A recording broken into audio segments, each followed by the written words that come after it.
Assalamualaikum dan salam sejahtera kepada Puan Farha dan rakan-rakan sekalian. Saya Hafiz Umairah binti Salman, nombor matris 33TF423F 2011. Saya ingin menyampaikan tentang dasar ekonomi baharu. Dasar ekonomi baharu adalah satu program sosio-ekonomi di Malaysia yang diperkenalkan dalam rancangan Malaysia kedua bermula 1971 hingga 1990 oleh Perdana Menteri Tun Abdul Razak. Matlamat DEB ini adalah untuk mencapai perpaduan negara dan integrasi nasional yang telah pun digubal dalam konteks strategi serampang dua mata. Strategi serampang dua mata adalah untuk membasmi kemiskinan rakyat-rakyat Malaysia dan meningkatkan peluang-peluang pekerjaan kepada semua rakyat tanpa mengira kaum.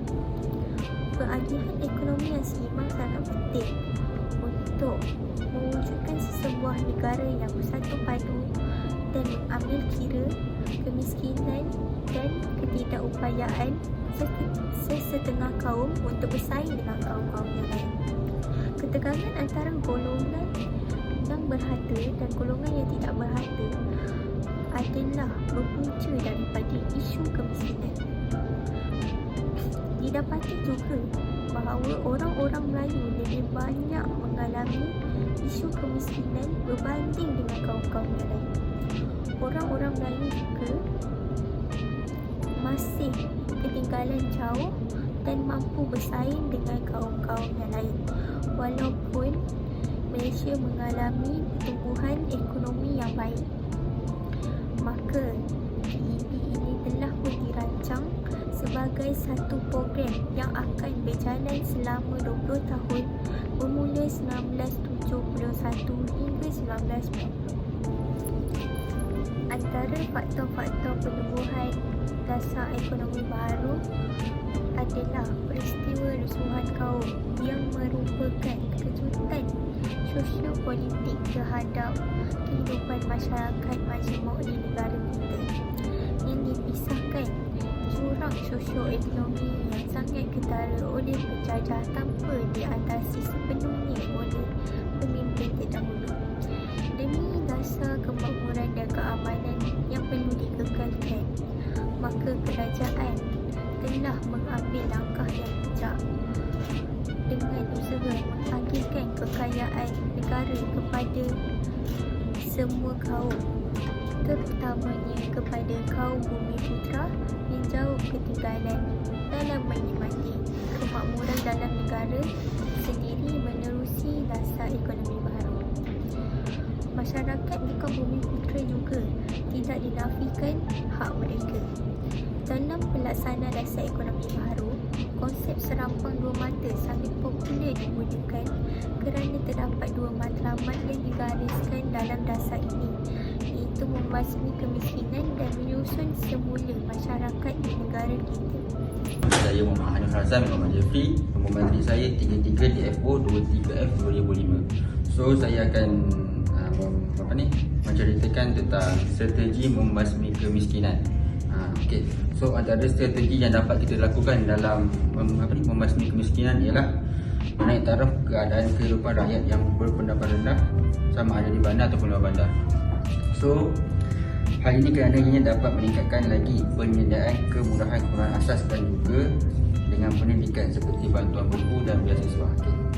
So selain itu, strategi ini juga dapat menyediakan kemudahan asas iaitu pendidikan, perkhidmatan, perubatan, bekalan air dan politik sekaligus jurang kemiskinan dapat dikurangkan.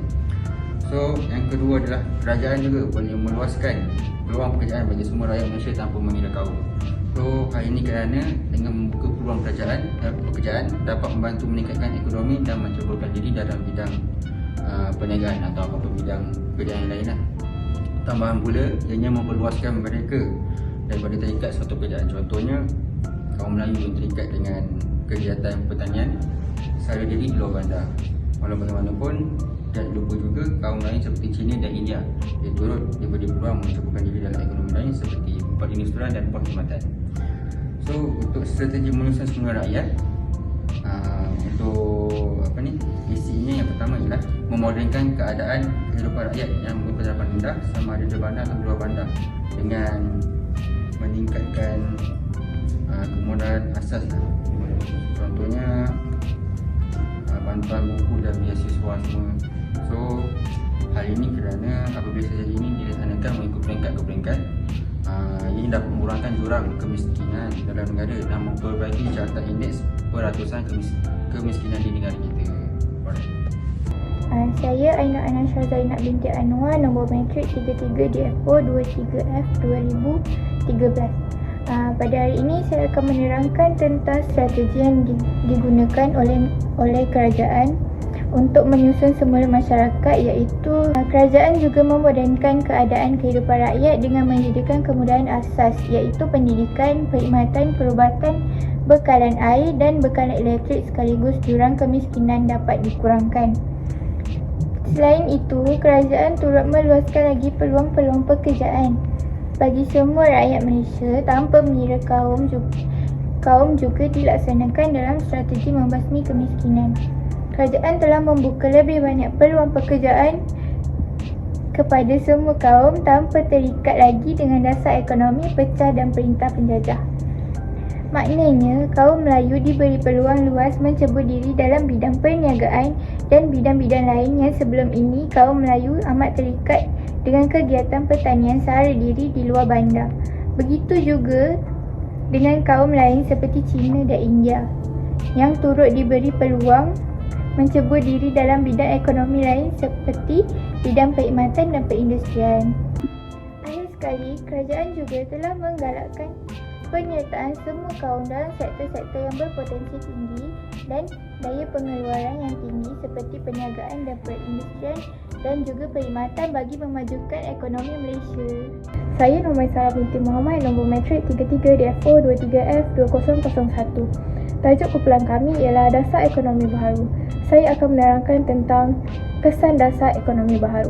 Terdapat 3 kesan dasar ekonomi baharu, iaitu sektor pendidikan, sektor pembasmian kemiskinan iaitu FELDA dan pemilikan tanah. Yang pertama ialah sektor pendidikan.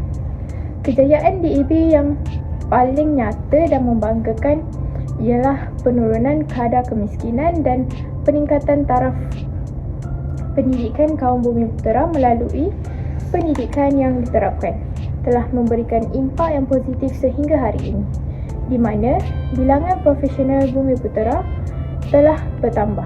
Peratusan graduan Bumiputera keluar negara untuk mencapai tahap profesionalisme Bumiputera ke puncak tertinggi juga meningkat.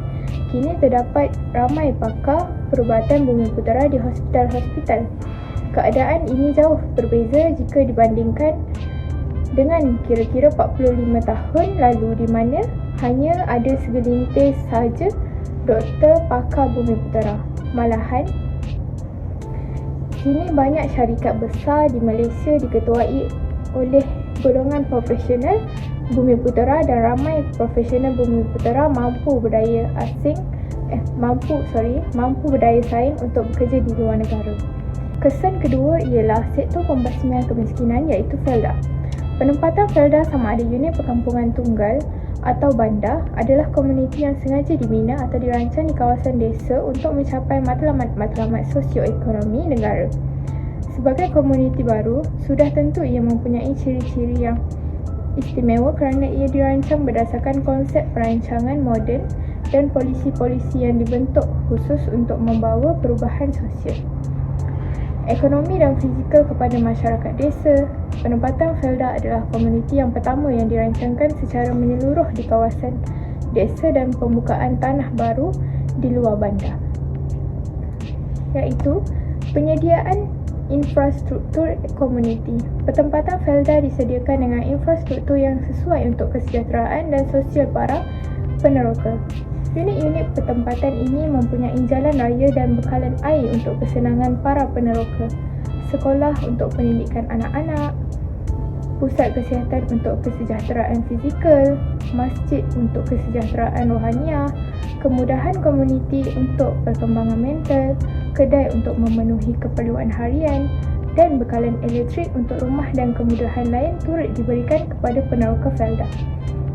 Asas ekonomi pusat-pusat pertempatan Felda dibina berdasarkan tanaman perdagangan yang berorientasikan ekspor, maka hubungan dengan pusat-pusat bandar yang lain dan pelabuhan sama ada di Malaysia atau di luar Malaysia mestilah diwujudkan. Ini memerlukan satu sistem mengadakan kebun sendiri dan berkongsi sepadan yang sama dengan lot rumah jiran-jiran mereka. Kawasan pertanian yang membentuk sempadan pertempatan dilindungi daripada pembangunan, bukan pertanian untuk menjaga kepentingan peneroka. Ini mengekalkan imbangan antara kawasan binaan yang mempunyai sempadan yang jelas di dalam kampung dengan kawasan pertanian yang memberikan persekitaran yang hijau, cantik, nyaman dan bersih. Dasar ekonomi baharu yang ketiga ialah pemilikan tanah. Sistem pemilikan tanah dalam komuniti Felda adalah baru dan sangat berbeza dengan amalan pemilikan tanah tradisional di Malaysia. Felda mengenakan peraturan dan syarat yang ketat terhadap pemilikan tanah untuk melindungi kepentingan kesejahteraan peneroka. Felda mempunyai kuasa untuk mengambil semula pemilikan tanah tersebut jika peneroka didapati melanggar mana-mana syarat atau peraturan yang telah ditetapkan. Tujuan peraturan ini dibuat adalah untuk menghalang pembangunan atau kemajuan yang tidak diingini di ladang-ladang pertanian. Dengan cara ini, guna tanah yang telah ditetapkan dalam komuniti kekal sebagaimana yang telah dirancang. Di samping itu, guna tanah pertanian dilindungi daripada diambil untuk pembangunan perumahan atau pembangunan yang bertentangan dengan prinsip perancangan yang dijalankan oleh Felda. Sekian, terima kasih.